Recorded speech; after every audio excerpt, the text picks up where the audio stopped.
Have you ever walked away from a conversation knowing something wasn't right, but having no idea what it was? They answered your questions. They smiled. Their story made sense. Nothing felt obviously wrong, and yet something about it stayed with you. Hours later, you were still thinking about it. Most people believe they know what a liar looks like. They picture someone avoiding eye contact, fidgeting, speaking too fast, or stumbling over their words. But deception rarely reveals itself that way.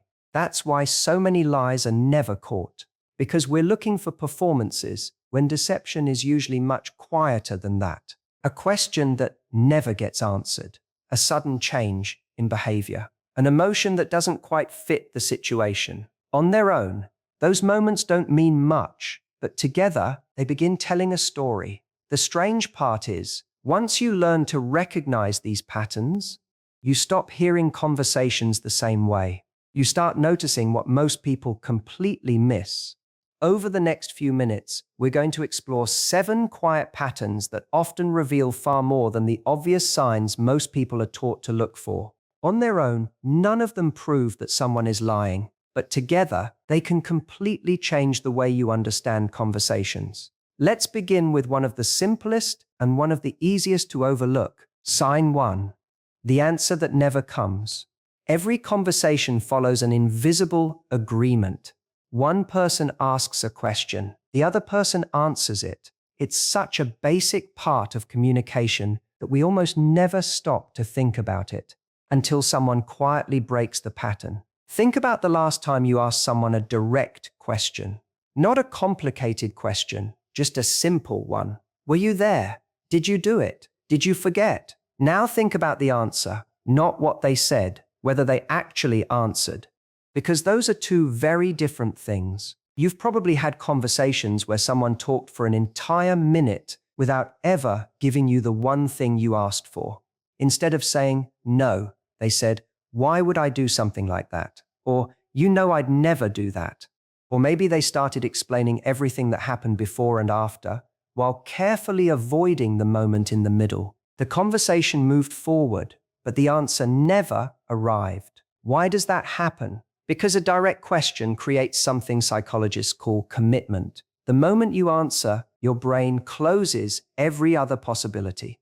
If you're telling the truth, that usually isn't difficult. You simply remember what happened. But if you're trying to protect a lie, commitment becomes uncomfortable. So instead of committing, the mind often does something else. It buys time, not always consciously, sometimes without the person even realizing it. It explains, it justifies, it circles around the question, hoping the conversation moves on before an answer becomes unavoidable. You've probably seen this in everyday life. A parent asks their child, "Did you break the vase?" Instead of hearing yes or no, they hear, "It was already close to the edge." A manager asks an employee, "Did you finish the report?" The response isn't an answer. It's a list of everything that went wrong that week.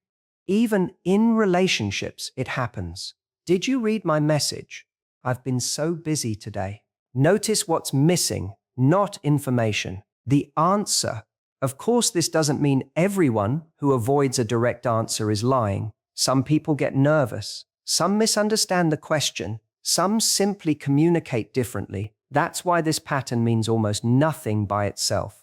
But here's where things become interesting. Honest people usually want you to understand what happened. Someone protecting a lie often wants to avoid committing to one version of what happened.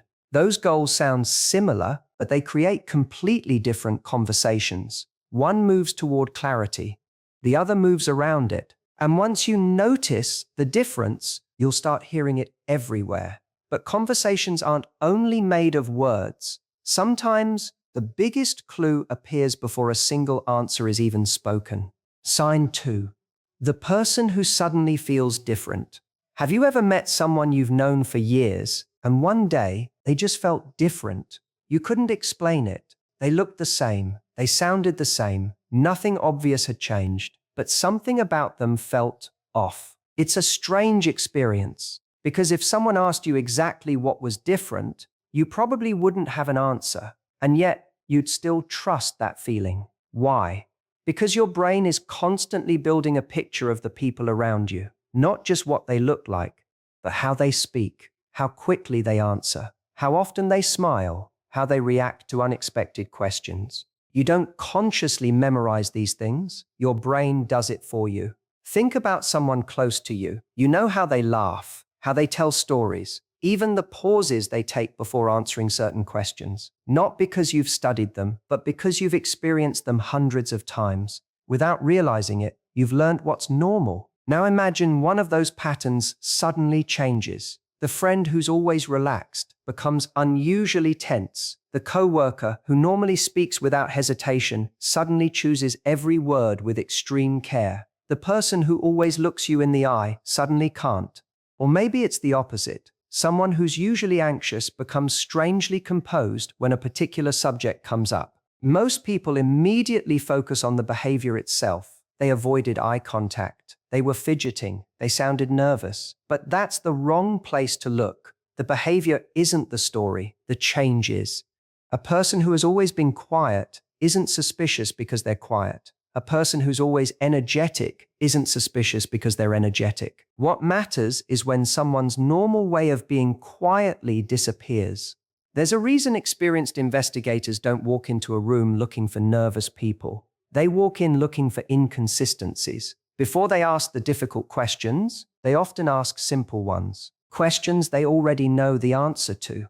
How was the drive here? What did you do this morning?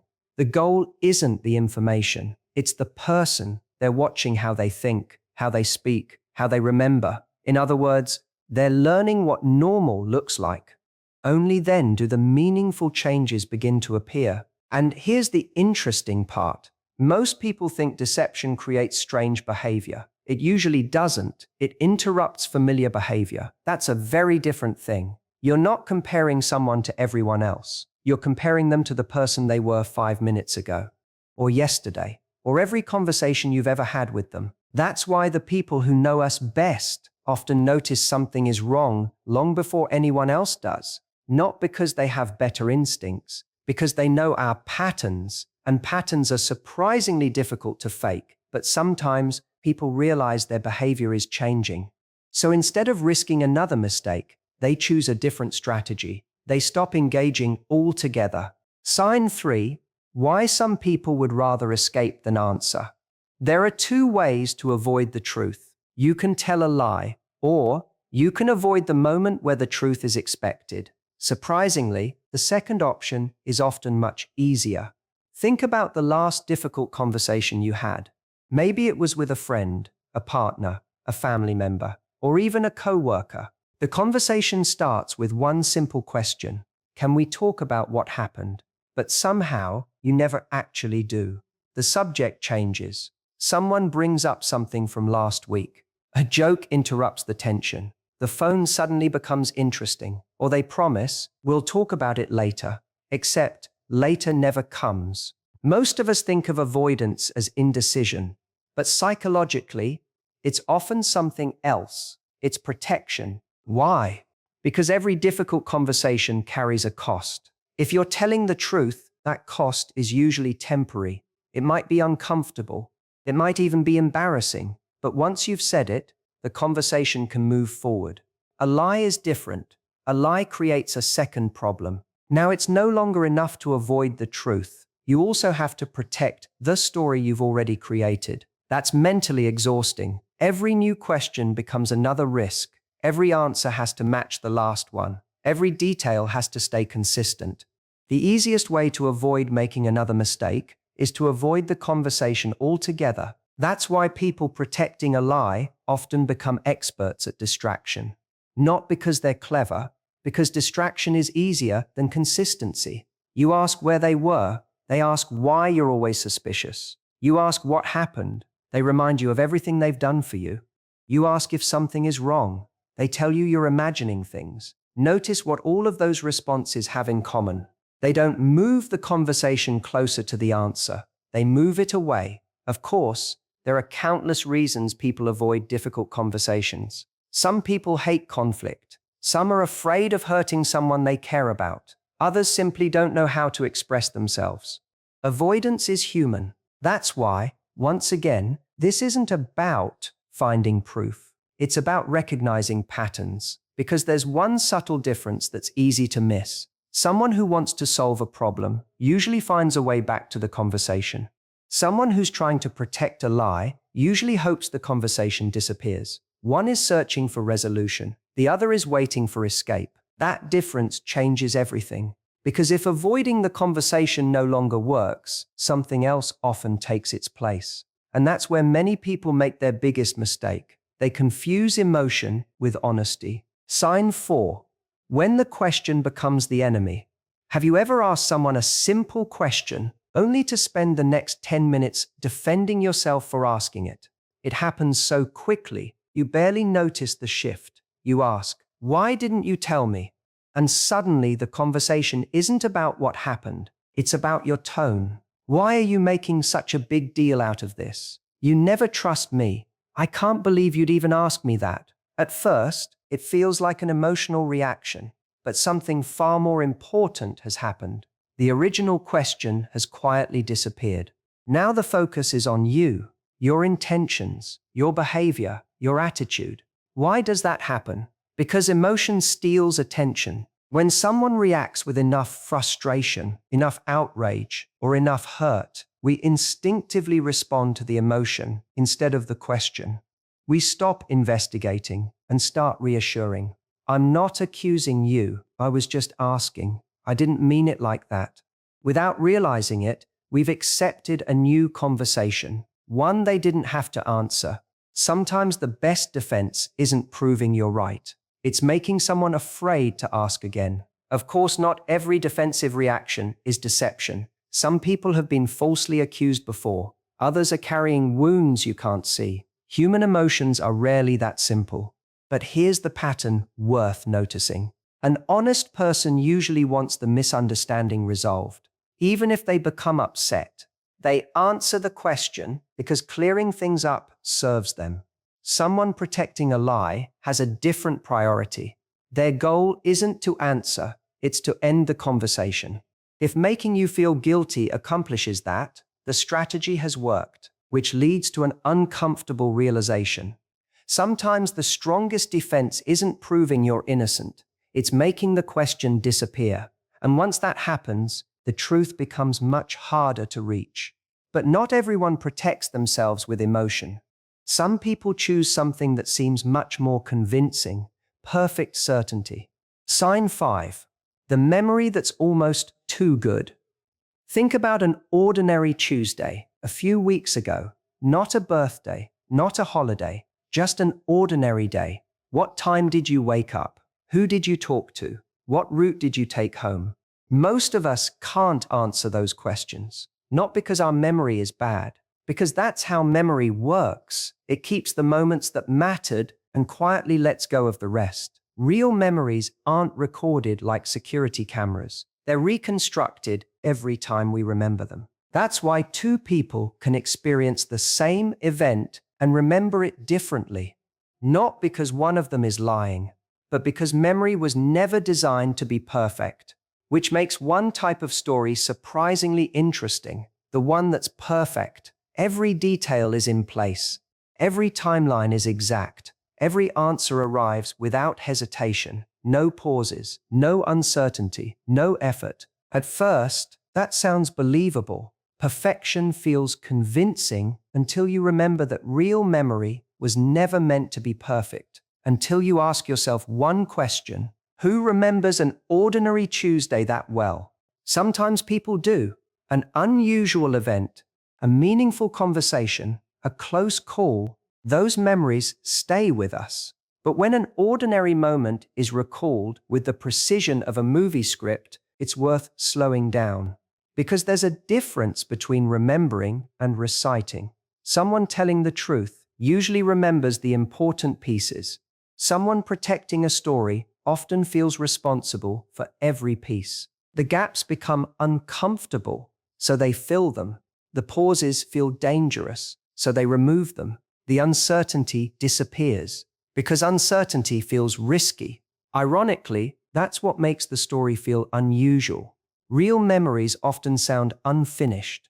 Constructed ones often sound complete, but sometimes the biggest inconsistency isn't what someone remembers, it's what they don't seem to feel. And that brings us to perhaps the most misunderstood pattern of all. Not something people say, not something they remember, but something they never seem to feel. Sign 6. The emotion you expected but never saw. Imagine someone accused you of something you didn't do.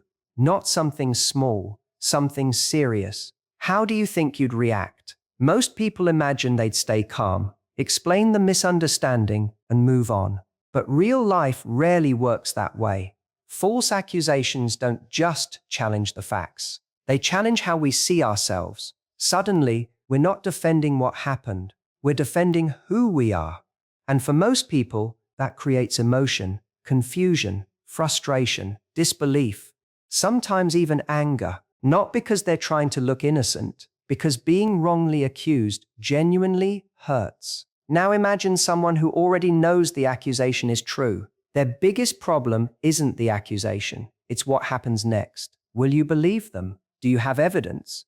How much do you already know? Notice how the focus changes. One person is reacting to the accusation, the other is reacting to the consequences. Innocence worries about being believed. Deception worries about being discovered. That's an important distinction. Again, this isn't a rule. Human behavior is too complex for simple formulas. That's why we're looking for patterns, not performances. But remember, we're no longer looking for one clue, we're looking for consistency. When someone's emotions repeatedly don't seem to match the moment, it's worth asking why. Because emotions aren't useful because they're strong. They're useful because they fit. And when they don't, there's usually a reason. And once you stop judging emotions by their intensity, you start noticing something much more difficult to explain. The one that's hardest to explain, yet almost everyone has experienced. Sign 7. The feeling you can't explain. Have you ever met someone who seemed completely believable, and yet something kept bothering you? You couldn't explain it. You replayed the conversation in your head. Nothing sounded obviously wrong. There wasn't one sentence you could point to, just a feeling. Most people dismiss that feeling.